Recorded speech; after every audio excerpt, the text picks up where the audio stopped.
दाइनथि फारिलाइयाव गनायथि मोननाय रावखौ नासयदों सेल्फ एनिमेरेशनाव। बर' रावखौ दिनैसिमबो बिमा बाथुलनि नोजोरजों नायो भारत आरो आसाम सरकारा।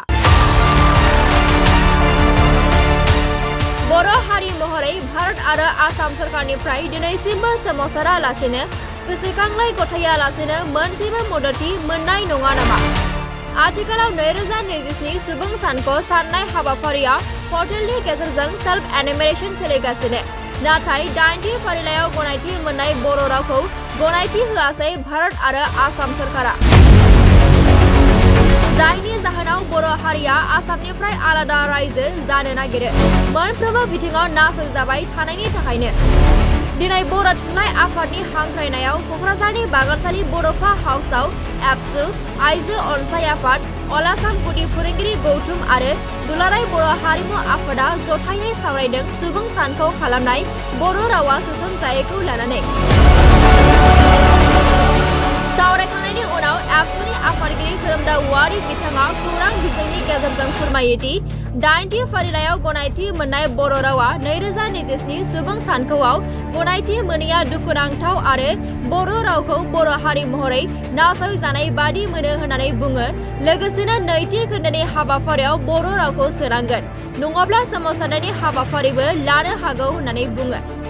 এই হাউস ইনোমিনেশনৰ ক্ষেত্ৰত যেহেতু মিডিয়াম অফ ল্যাঙ্গুৱেজ অপশন য'ত আছে সেইটো অকলে 16 ল্যাঙ্গুৱেজেছ আছে ইনক্লুডিং ইংলিছ।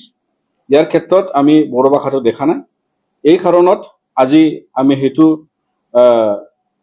দুখ প্ৰকাশ কৰি লগতে যাতে ভাৰত চৰকাৰে বা RGIয়ে বা অসম পৰ্যায়ৰ পৰা তেওঁলোকে চৰকাৰৰ ফালৰ পৰা নজৰ ৰাখিব লাগে যে এছ'চিয়েট অফিচিয়েল লেংগুৱেজ হিচাপে স্বীকৃত অসম লেভেলত ইয়াৰ অনাগত ছেকেণ্ড ফেজৰ ক্ষেত্ৰত যাতে বড়ো ভাষাটো প্ৰয়োগ হয় আৰু বড়ো ভাষা দি যাতে পপুলেশ্যন চেঞ্চাছৰ যেতিয়া ছেকেণ্ড ফেজৰ ফৰ্ম ফিল আপ হ'ব তাত যি গণনা হ'ব তাতে যাতে বড়ো ভাষাটো বা আন 22টা ভাষা একেলগে য'ত আহিব তাত বড়ো ভাষা আহাটো আমি বিচাৰো।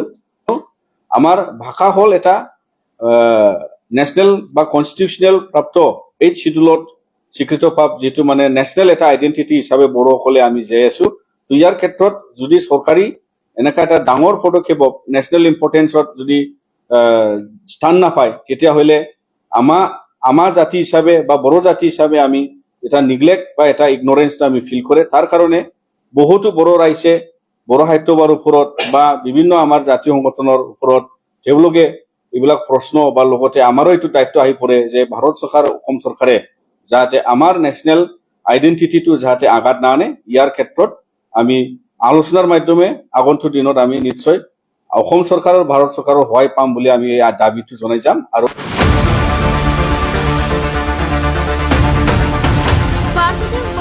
आफादनि गाहाय नेहाथारि नीलकान्त गयारी बिथाङा बुङोदि भारतनि गनायथि मोननाय रावा माबोरै थालांनो मोननांगौ होननानै सोंथि जायो होननानै बुङो। बेखायनो जों खम समनि गेजेराव गिबि मन्थ्रिखौ लोगो हमगोन आरो RGIखौ लोगो हमनानै सोंगोन बर' रावखौ मानो सोनो हाया आरो मानो थालांनो मोनखो होननानै।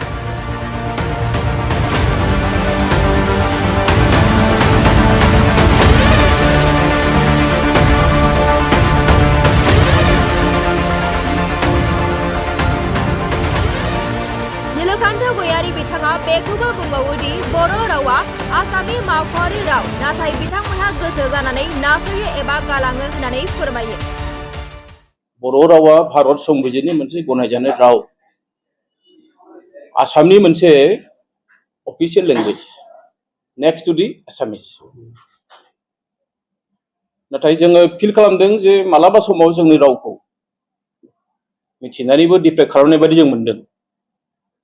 दा बेखायनो जोङो रायजो राजानि जि सेन्टिमेन्ट बेखौ सनमान होनानै जों दिनै बेवहाय सावरायदों। आरो मोनसे खोथाखौ जों दिनै नोंथांमोननि गेजेराव बुंगोन जे जि मोनसे इन्सट्राक्सन मडिउलनि जि मोनसे बुक बिजाब बिथांमोना रानदों बेयावबो इंलिश आरो एसामिस बर'नि खुनु मोनसे प्रभिजन बा बर'नि खुनु मोनसे बिजाब बिथांमोना हराखै। बे भारतनि मोनसे रावा माबोरै थालांनांगौ बे जोंनि मोनसे कुइसन। दा बेखायनो जोङो दिनै बेवहाय मोनसे मोननैसो थांखिखौ जोङो थिरां खालामदों। बे जाहैबाय जोङो सरकारनि खाथियाव जोंनि जि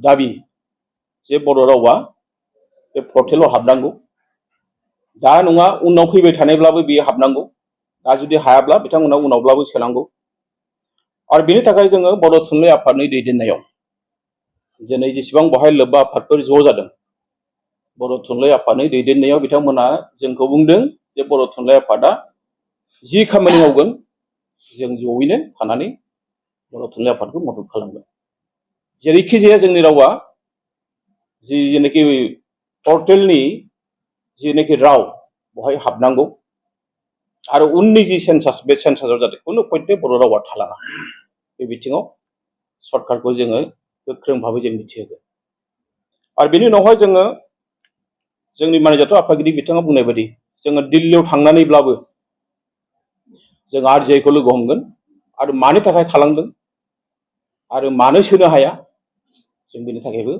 जों बिथांमोनखौ गोसोखांहोगोन बावैनो जोङो आसामनि गिबि मन्थ्रि बिथांखौ जों लोगो हमगोन आरो बिथांनो जों गोसोखां बिलाइ गथायगोन जोंनि जेसेबां लोब्बा आफाद दङ जोङो जयैनो थांनानै जोंहादि गावनि राव गावनि थुनलाइ गावनि सिनायथि गावनि थामोन्थानि फारसे मोजां मोननाय दं गुबुन हारिया जेरै मोजां मोनो जोंबो मोजां मोनो बेखायनो जों बिथांनि सिगाङाव जोङो दिन्थिहैगोन जे जों मा लुबैदों